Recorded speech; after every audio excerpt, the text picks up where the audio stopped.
ಸಿದ್ದರಾಮಯ್ಯನವರು ಈ ಡೋಂಗಿ ನಾನು ಹಿಂದೂ ಅಂತಾರಲ್ಲ, ಅದರಲ್ಲೇ ಡೋಂಗಿತನ ಅಡಗಿದೆ ಅವ್ರದ್ದು. ಅದರಿಂದ ಇವ್ರಿಗೆ ಮುಂದೆ ಬರುವಂಥ ದಿನಗಳಲ್ಲಿ ರಾಜ್ಯದ ಜನ ಪಾಠ ಕಲಿಸ್ತಾರೆ. ಇವರಿಗೆ ಸರಿಯಾದಂಥ ಪಾಠ ಕಲಿಸ್ಬೇಕು. ಇಲ್ಲ ಅಂದರೆ ಈಗ ನೀವೇ ನೋಡಿದ್ದೀರ, ರೈತರು ಬರಗಾಲದಲ್ಲಿ ಸಾಯ್ತಾ ಇದ್ದಾರೆ, 600 ಜನ ಸತ್ತಿದ್ದಾರೆ. ಇವ್ರಿಗೇನಾದರೂ ಜ್ಞಾನ ಇದೆಯಾ? ಮಾನ ಮರ್ಯಾದೆ ಏನಿದೆ? ಏನೂ ಇಲ್ಲ. ಆರಾಮ್ಸೆ ಅವ್ರು ಯಾರೋ ಮೌಲ್ವಿಗಳಿಗೆ 10,000 ಕೋಟಿ ಕೊಡ್ತೀನಿ ಅಂತಾರೆ. ರೈತರಿಗೆ 100 ಕೋಟಿ, ಮೌಲ್ವಿಗಳಿಗೆ 10,000 ಕೋಟಿ. ಇದು ನ್ಯಾಯನ? ಒಂದು ಕಣ್ಣಿಗೆ ಬೆಣ್ಣೆ, ಒಂದು ಕಣ್ಣಿಗೆ ಸುಣ್ಣ.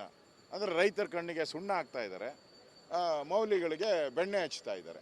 ಈ ಬೆಣ್ಣೆ ಹಚ್ಚೋ ರಾಜಕಾರಣವನ್ನು ಸಿದ್ದರಾಮಯ್ಯನವರು ಬಿಡಲಿಲ್ಲ ಅಂದರೆ ಈ ರಾಜ್ಯದಲ್ಲಿರುವಂಥ ಬಹುಸಂಖ್ಯಾತ ಹಿಂದೂಗಳು ಅವರಿಗೆ ಸರಿಯಾದಂಥ ಸುಣ್ಣವನ್ನು ಹಚ್ತಾರೆ. ಯಾವಾಗ ಹಚ್ಚಬೇಕೋ ಅವಾಗ ಸುಣ್ಣ ಹಚ್ತಾರೆ.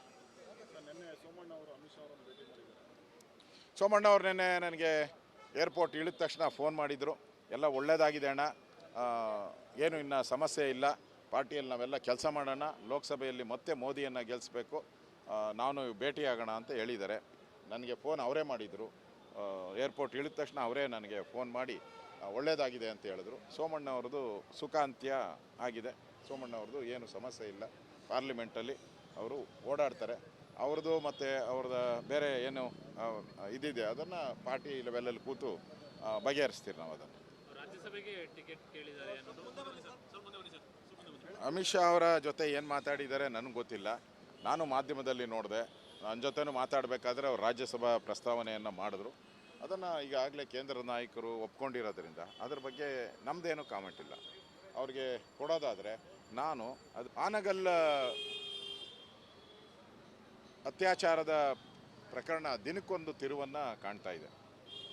ಈಗ ನಮ್ಮ ಮಹಿಳಾ ಮೋರ್ಚಾದ ಅಧ್ಯಕ್ಷರು ಅವರ ತಂಡ ಅಲ್ಲಿಗೆ ಭೇಟಿ ಮಾಡೋಕ್ಕೆ ಹೋಗ್ತಾ ಇದ್ದಾರೆ ಆ ಹೆಣ್ಮಗಳನ್ನು.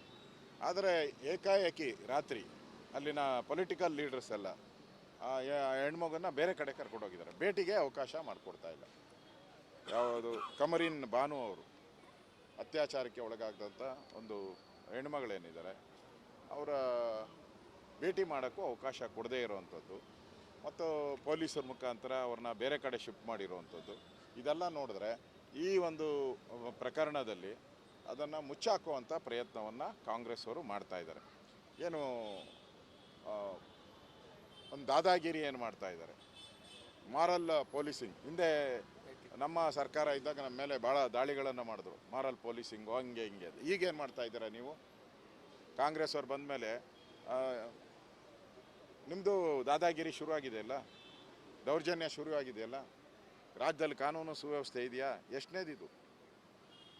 ಇದು ಎಷ್ಟನೇ ಪ್ರಕರಣ? ಬೆಳಗಾವಿಯಲ್ಲಾಯಿತು, ಬೆಳಗಾವಿಯಲ್ಲಿ ಬೆತ್ತಲೆ ಪ್ರಕರಣ ಆಯಿತು. ನಿಮಗೆ ಅದ್ರ ಬಗ್ಗೆ ಏನೂ ಅನಿಸ್ಲೇ ಇಲ್ಲ. COD ತನಿಖೆ ಕೈ ಕೊಟ್ಬಿಟ್ಟು ಕೈ ತೊಳ್ಕೊಂಡ್ರಿ. ಈಗ ಈ ಪ್ರಕರಣ ಬಂದಿದೆ, ಇದನ್ನು ಯಾವಾಗ COD ಕೊಟ್ಬಿಟ್ಟು ಮುಚ್ಚಾಕ್ತಾರೆ ಹೇಳಬೇಕು. ಕಾಂಗ್ರೆಸ್ ಅವರು ಈ ಪ್ರಕರಣನೂ COD ಕೊಟ್ಟು ಯಾವಾಗ ಮುಚ್ಚಾಕ್ತಾರೆ ಗೊತ್ತಿಲ್ಲ. ದಲಿತರ ಮಕ್ಕಳ ಕೈಲಿ ಪಿಟ್ಟುಗಳನ್ನು ಕ್ಲೀನ್ ಮಾಡುವಂಥ ಒಂದು ಹೀನಾಯ ಕೆಲಸವನ್ನು ಮಾಡಿದ್ರಿ. ಈ ಥರ ಕಾನೂನು ಸುವ್ಯವಸ್ಥೆ ರಾಜ್ಯದಲ್ಲಿ ಪೂರ್ತಿ ಕುಸಿದೋಗಿದೆ. ಹೇಳೋರು ಕೇಳೋರು ಯಾರೂ ಇಲ್ಲ. ಸರ್ಕಾರ ಬದುಕಿದೆಯಾ ಸತ್ತಿದೆಯಾ ಅಂತಲೂ ಜನಕ್ಕೆ ಅನಿಸ್ತಾ ಇಲ್ಲ. ಈ ಸರ್ಕಾರ ಸತ್ತೋಗಿದೆ ಅಂತ ಜನ ತೀರ್ಮಾನ ಮಾಡ್ಕೊಂಡಿದ್ದಾರೆ. ರಾಜ್ಯದಲ್ಲಿ ಕಾನೂನು ಸುವ್ಯವಸ್ಥೆ ಹಾಳಾಗಿರೋದ್ರ ಬಗ್ಗೆನೂ ಕೂಡ ಮುಂದಿನ ದಿನಗಳಲ್ಲಿ ನಾವು ಹೋರಾಟವನ್ನು ನಾವು ಮಾಡ್ತೀರಿ. ಬರದ ವಿಚಾರವಾಗಿಯೂ ಅಷ್ಟೇ, ರೈತರಿಗೆ ಹಣ ಸರಿಯಾಗಿ ಬಿಡುಗಡೆ ಮಾಡಿಲ್ಲ ಅಂದರೆ ನಾನು ಕೂಡ ಎಲ್ಲ ಜಿಲ್ಲೆಗಳಲ್ಲಿ ಪ್ರವಾಸ ಮಾಡಿ ಎಲ್ಲ ಜಿಲ್ಲೆಗಳಲ್ಲಿ ರೈತರಿಗೆ ನ್ಯಾಯ ಕೊಡುವಂಥ ಕೆಲಸವನ್ನು ಈಗ ಪ್ರಾರಂಭವನ್ನು ನಾವು ಮಾಡ್ತೀವಿ.